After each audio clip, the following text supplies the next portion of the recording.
people, come and visit the family.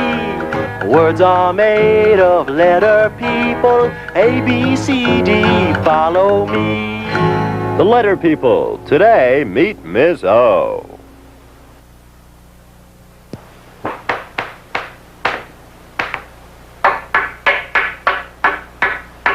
Excellent, Otto. Lower away and I'll catch it down here. Elbows up, Miss Z. Here she comes. Easy does it, Otto. Easy.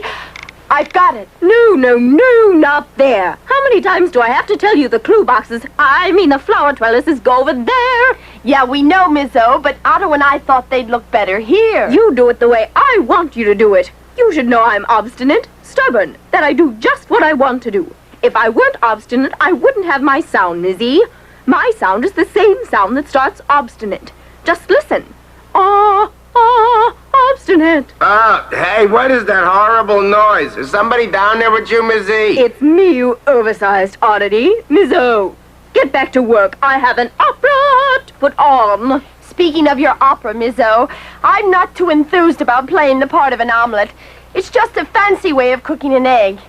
Say, why don't you do an opera about an elephant? Then I could use my sound, the same sound that starts exercise. Hear it? Elephant? Exercise? How about it, Miss O? No, that won't do at all. Why? Because I want to do it my way, and I'm using only those things that start with my sound. Omelet starts with the same sound that starts obstinate. Listen. Omelet, obstinate. Omelet, obstinate. No, I'm afraid elephant won't do. It's my opera, Miss I. What happened to Miss E?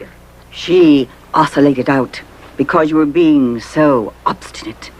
The reason I'm here, Ms. O, is I'd like to insist on a change in your opera. Oh, no changes. But it would be so much better if I could play the part of an Indian. Indian starts with my sound, the same sound that starts itchy itch. Listen, Indian, itchy itch. No, I'm afraid not, Miss I. You're going to play the part of the olive, a delicious green olive. Olive, you know, starts with the same sound that starts obstinate. Do you hear it, Miss I? Olive, obstinate. Olive, obstinate. As I was telling Miss E, my opera only uses things that start with my sound. Do you understand, Miss A? Oh, dear, this is most confusing. Oh, Miss O, thanks for giving me the opportunity to be in your opera. What part am I going to play? Oh, my dear, you have the most original part in the opera. You get to play the part in which the ostrich cooks her olive omelette. The part? I don't want to play a part. Why can't I play the part of something that starts with my sound? Like apple. Apple starts with the same sound that starts at you. Apple, at you. I'm not going to play the pot. Besides, you don't cook an omelet in a pot. You cook it in a pan. It's my opera, and if I want to use a pot, I'll use a pot. And since I want to use a pot, I'm going to use a pot. Oh, she's so obstinate. Why can't I play the part of the ostrich? Oh, out of the question. I'm playing the ostrich. It's the starring role, and it is my opera. I don't see why it has to be an ostrich anyway. It's really quite simple, Miss A. Ostrich starts with the same sound that starts obstinate. Don't you hear it? Ostrich, obstinate. Ostrich, obstinate. A most delightful sound. Now, why don't you join the other letter people and get into costume? I've never seen anyone as obstinate as Miss O. How can anybody play a pot? Now, I think we're just about ready. Oh, dear. Otto! Otto, must you make so much noise? What are you doing up there? Making O's. I have one, but I don't think I made the other one big enough, Miss O. Let me be the judge of that. Just bring down the letters, Otto.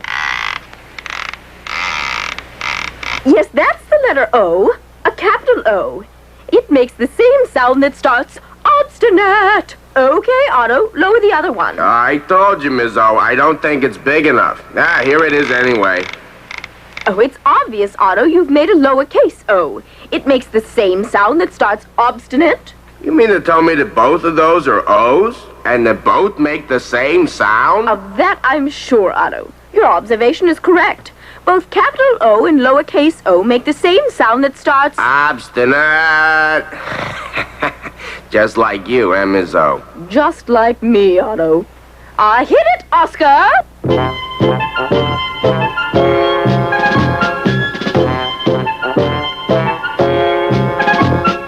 I'm Miss O, I'm obstinate.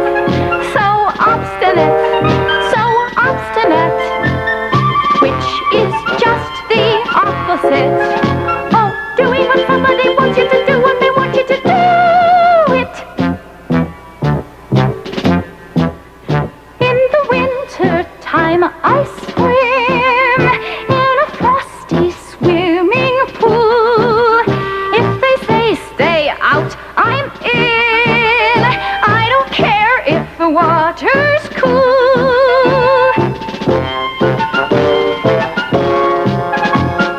I'm Miss O, I'm obstinate. So obstinate, so obstinate. Which is just the opposite of doing what somebody wants you to do when they want you to do it.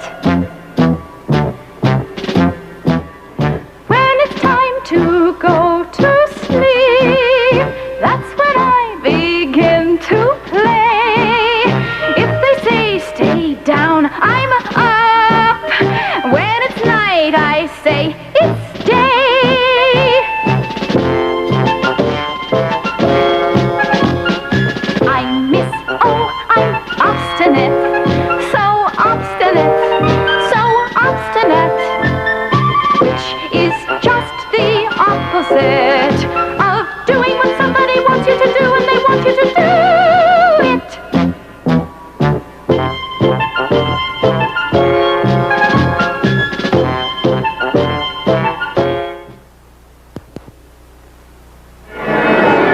This is Dental Floss speaking to you from Philharmonic Hall in Letter People Land, where our performance is about to begin. Tonight we present the world premiere of Mizo's obstinate opera, The Ostrich's Olive Omelette. In just a moment, the curtains will rise on Act 1, but first, these sounds. Ah, E, Ah, ah. E. ah.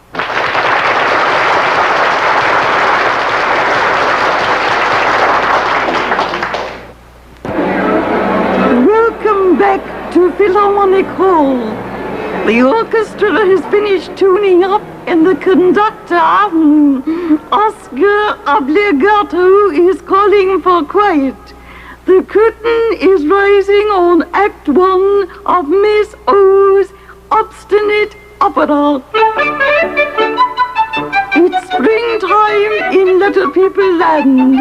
The flowers are blooming, the birds are singing, and lovely little butterflies are flitting about.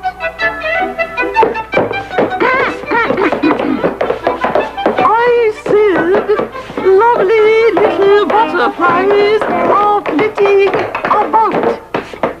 Go on, Mr. B. That's your cue. But I feel so blasted silly dressed like this. Mr. B, get on that stage. Oh, she's so obstinate. I'm a butterfly, a beautiful springtime butterfly. Miss O, I feel like a boob in this get-up. What an ox. Mr. F, get on that stage before Mr. B ruins my opera. I'm Farley the farmer, fiddling around, and oh! I'm Olivia the ostrich, about to cook an olive omelette. That is fine and fancy, but where is the olive? The olive, the obstinate olive, here is my olive. I said, here is my olive. I'll take my act at the Itsy Witsy Ice Cream Club over this any day. Quiet. Now I need an egg to make my omelette. Oh, little egg, come out, come out. I wanted to play an egg, Miss O, but I'm not coming out dressed like this. Little egg, you better do as I say. I can't see a thing under here.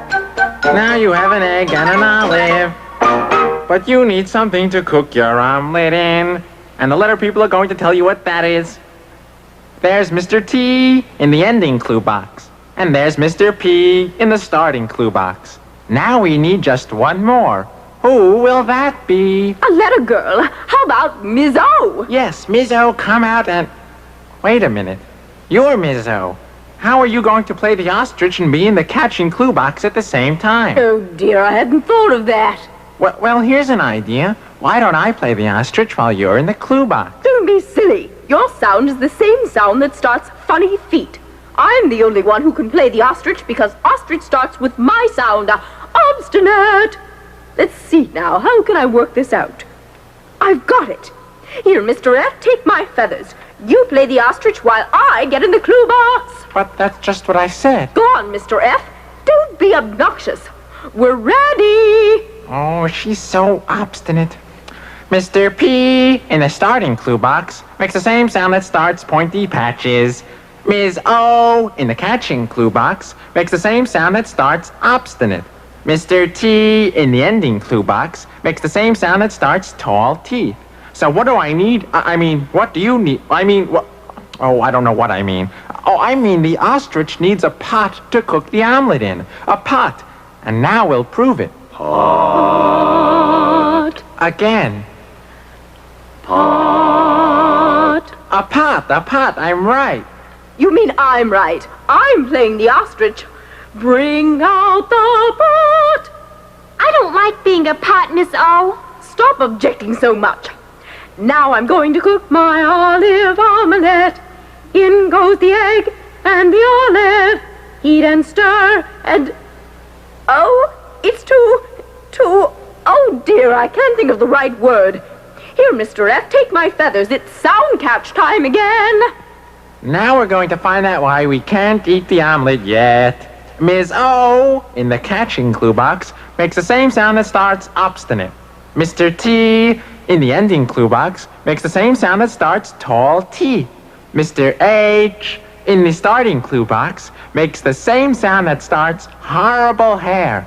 If I'm right, the letter people will tell me that the omelet is too hot to eat. Am I right? Is it too hot?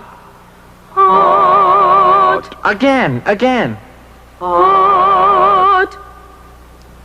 Yes, it's too hot. I'll have to wait until it cools. And that is the end of my opera. Wait a minute. How can this be the end of your opera? It's a funny ending. Don't tell me how to end my opera, Mr. F. If I say this is the end, then this is the end because I say this is the end. But fortunately for you, I say this is not the end. But just a minute ago, you said it was the end. Must you always be so rude? Yeah, but Now here's the end of our show.